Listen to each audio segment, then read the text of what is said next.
तो ये कहानी है एक ऐसे पेड़ की जिसकी मदद से किसी भी बीमारी को ठीक किया जा सकता है, जिसे ढूंढने के लिए कई लोग गए लेकिन आज तक कोई वापस नहीं आया। करने वाले हैं जंगल क्रूज मूवी। अगर आप चैनल पर नए हैं तो चैनल को जल्दी से सब्सक्राइब कर लो और बेल आइकन भी दबा देना ताकि आपको हमारी लेटेस्ट वीडियोस की अपडेट्स मिलती रहे। तो चलिए शुरू करते हैं बिना किसी देरी के। हम एक नरेटिंग वॉइस को सुनते हैं जो हमें बताती है कि अमेज़न के जंगलों में सीक्रेट जगह पर एक जादुई पेड़ पाया जाता है जिसके फूल किसी को भी ठीक कर सकते हैं और किसी का भी श्राप खत्म कर सकते हैं। उस पेड़ की तलाश में कई लोग गए जिनमें से उस सदी के महान राजा भी थे, लेकिन उस जंगल की रहस्यमयी ताकतों की वजह से वो भी मरने की कगार पर आ गए। पर राजा और उनके सिपाहियों को एक कबीले ने बचा लिया जो उसी पेड़ की रक्षा करते थे, लेकिन इसके बावजूद भी राजा ने उन कबीले वालों से जादुई पेड़ तक पहुंचने की चाबी छीनने की कोशिश की, जिसकी वजह से जंगल ने राजा और उसके सिपाहियों को एक श्राप देकर कैद कर लिया कि वो कभी भी जंगल के पास से गुजर रही नदी से दूर नहीं जा सकते, नहीं तो वो पत्थर बन जाएंगे।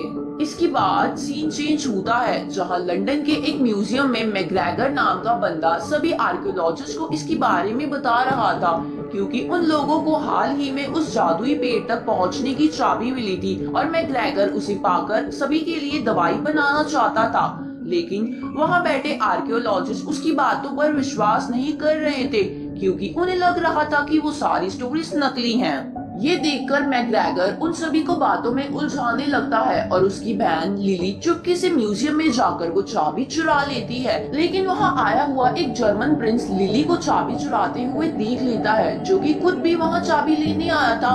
और फिर वो प्रिंस लिली को पकड़ने की कोशिश करता है, पर लिली वो चाबी लेकर अपने भाई के साथ वहाँ से भाग जाती है। आगे हम लिली और मैकग्रेगर को बातें करते हुए देखते हैं जहां हमें पता चलता है कि वो दोनों जादुई पेड़ के फूल की मदद से सभी लोगों की बीमारियां ठीक करना चाहते थे। इसके बाद सीन चेंज होता है और हम फ्रैंकी नाम के बंदे को देखते हैं जो अमेज़न जंगल के पास वाली नदी में अपनी पुरानी बोट से वहां आए हुए टूरिस्ट को वहां की शहर करवाता था। पर असल में फ्रैंकी टूरिस्ट को बेवकूफ बनाकर उनसे पैसे ऐंठता था क्योंकि वो ज्यादा अमीर नहीं था। साथ ही उसने वहां पर रह रहे मिस्टर नीलो नाम के एक अमीर बंदे से बहुत सारा उधार भी ले रखा था, जिसकी हर हफ्ते उसे इंस्टॉलमेंट पे करनी पड़ती थी। पर इस बार फ्रैंकी के पास ज्यादा पैसे न होने की वजह से मिस्टर नीलो फ्रैंकी की बोट का इंजन एक चैम्बर में बंद करके उसकी चाबी अपने पास रख लेते हैं। इस तरफ लिली और मैकग्रेगर भी ब्राजील पहुंच गए थे क्योंकि वो दोनों अमेज़न के जंगलों में उस जादुई पेड़ को ढूंढना चाहते थे। और वहां पहुंचने के बाद वो दोनों मिस्टर नीलो को ढूंढने लगते हैं क्योंकि किसी ने उन्हें मिस्टर नीलो का रेफरेंस दिया था कि मिस्टर नीलो ब्राजील के बहुत बड़े आदमी हैं जिनके पास कई सारी बोट्स हैं।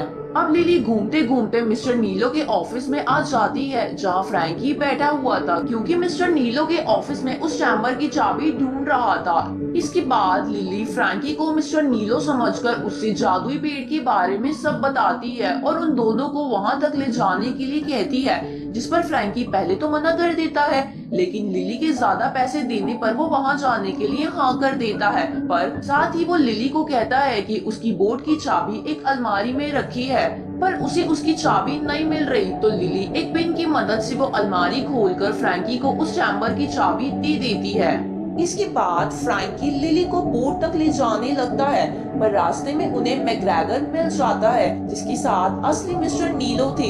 ये देखकर लिली फ्रैंकी को लायर कहते हुए उस पर भड़कने लगती है। तभी फ्रैंकी लिली के गले में वो जादुई पेड़ तक पहुंचने की चाबी देख लेता है और देखकर कहता है कि मैं मिस्टर नीलो से बहुत कम दामों में वहां तक ले जाऊंगा, पर लिली इसके लिए नहीं मान रही थी। तभी वहां एक तेंदुआ आ जाता है जिससे सभी डर रहे थे, लेकिन फ्रैंकी उस तेंदुए का बड़ी बहादुरी से सामना करके उसे वहां से भगा देता है। ये देखकर लिली फ्रैंकी के साथ जाने के लिए मान जाती है, लेकिन असलियत में वो तेंदुआ फ्रैंकी का ही दोस्त था और उसी के साथ उसकी बोट पर रहता था।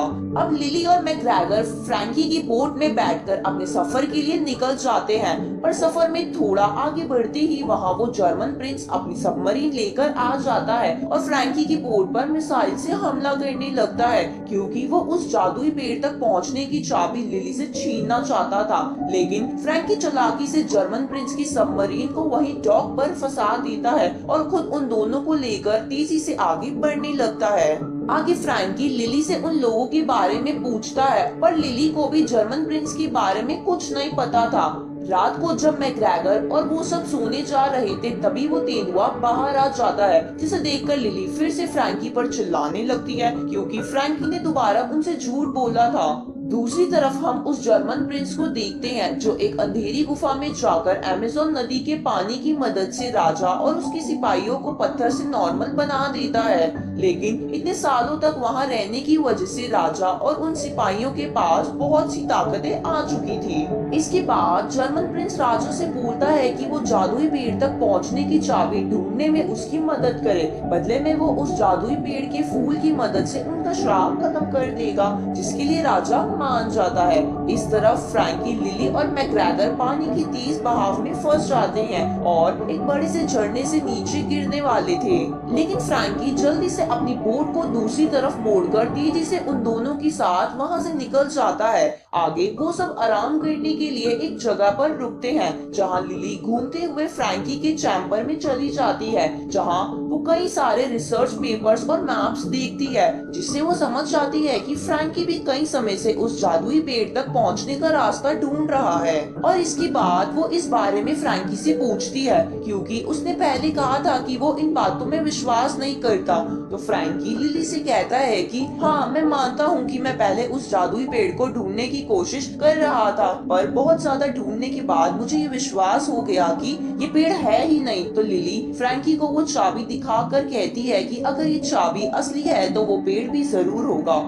जब ये दोनों बातें ही कर रहे थे, तभी जंगल में रहने वाले कुछ कैनिबल्स इनकी बोट पर हमला कर देते हैं और इन सबको बंदी बनाकर अपने घर ले जाते हैं, जहां उन कैनिबल्स का राजा लिली से जादुई पेड़ तक पहुंचने की चाबी मांगता है, पर लिली इसके लिए नहीं मानती और अपने हाथ को छुड़ाकर उन पर अटैक करने की कोशिश करती है। ये देखकर वो सारे कैनिबल्स हंसने लगते हैं और फ्रैंकी को कहते हैं कि हम अब और नाटक नहीं कर सकते, ये लड़की नहीं मान रही। ये देखकर लिली समझ जाती है कि ये सब लोग फ्रैंकी के ही साथी है और फ्रैंकी ने उसे चाबी लेने के लिए ये सब करा था, इसलिए वो फ्रैंकी को जोरदार मुक्का मारती है।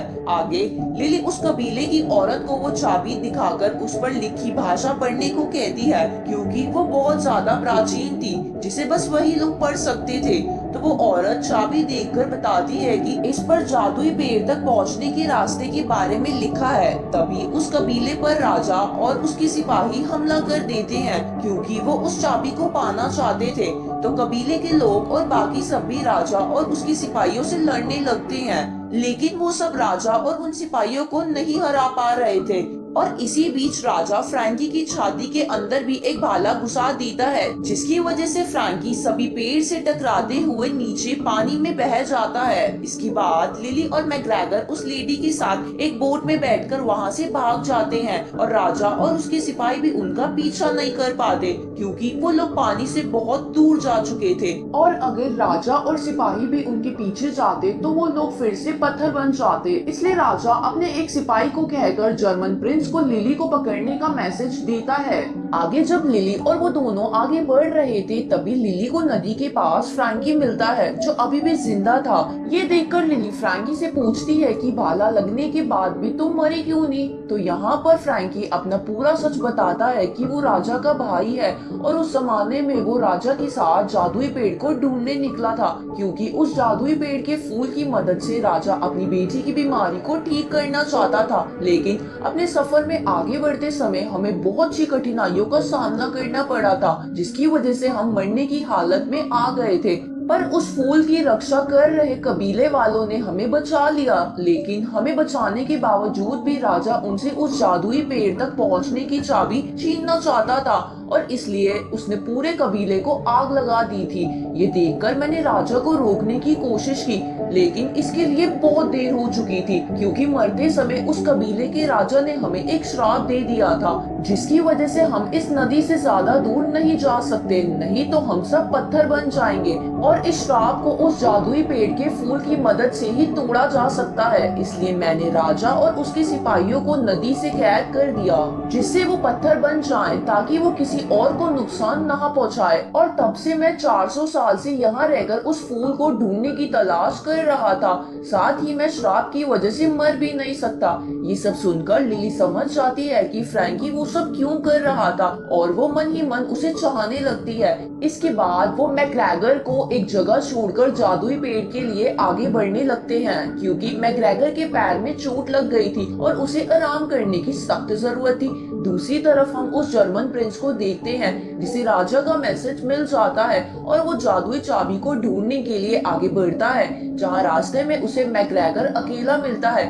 इसलिए जर्मन प्रिंस मैकग्रैगर को पकड़ लेता है ताकि वो लिली को ब्लैकमेल करके उसे चाबी ले सके। इस तरफ लिली और फ्रैंकी उस जादुई पेड़ की गुफा के बाहर पहुंच जाते हैं जिस पर एक लॉक लगा था, लेकिन फ्रैंकी वो लॉक नहीं खोल सकता था। तो लिली अपने पानी के डर पर काबू पाके वो दरवाजा खोलती है, जिसकी वजह से नदी का सारा पानी सूख जाता है और वहाँ एक दरवाजा खुल जाता है।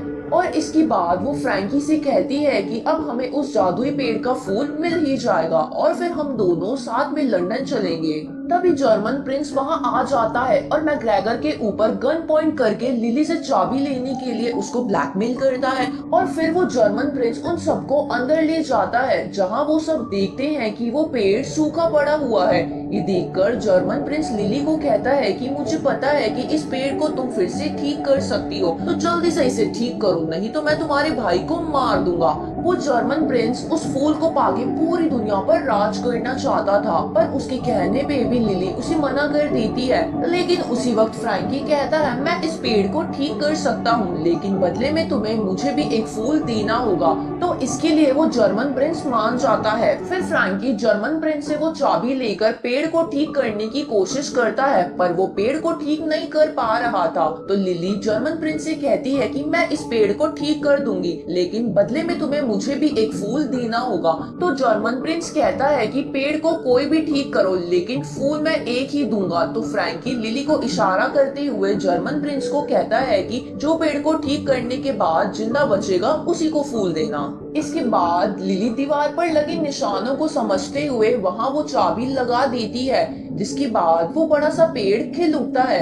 पर उसी वक्त लिली प्रिंस के एक साथी की गन से फ्रैंकी को गोली मार देती है, जिसकी वजह से फ्रैंकी पानी में गिर जाता है। तभी जर्मन प्रिंस और बाकी सब देखते हैं कि चांद की रोशनी पड़ने की वजह से फूल फिर से मुरझा रहे हैं। तो जर्मन प्रिंस अपने साथियों और लिली को लेकर जल्दी से पेड़ पर चढ़ने लगते हैं।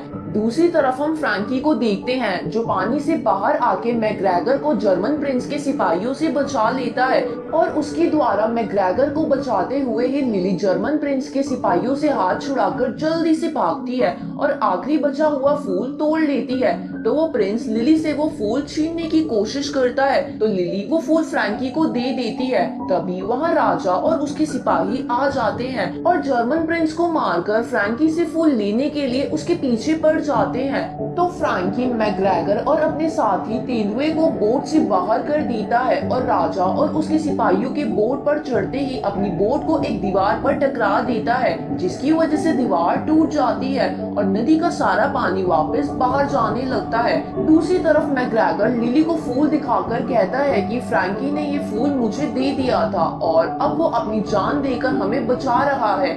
ये सुनकर लिली चिल्लाकर फ्रैंकी को रोकने की कोशिश करती है, लेकिन अब बहुत देर हो चुकी थी और उन सब के पानी से दूर होने की वजह से वो सब पत्थर बन जाते हैं। ये देखकर लिली को बहुत दुख होता है, तो वो उस फूल की मदद से फ्रैंकी का श्राप तोड़ने की कोशिश करती है, पर उस फूल से कुछ नहीं होता।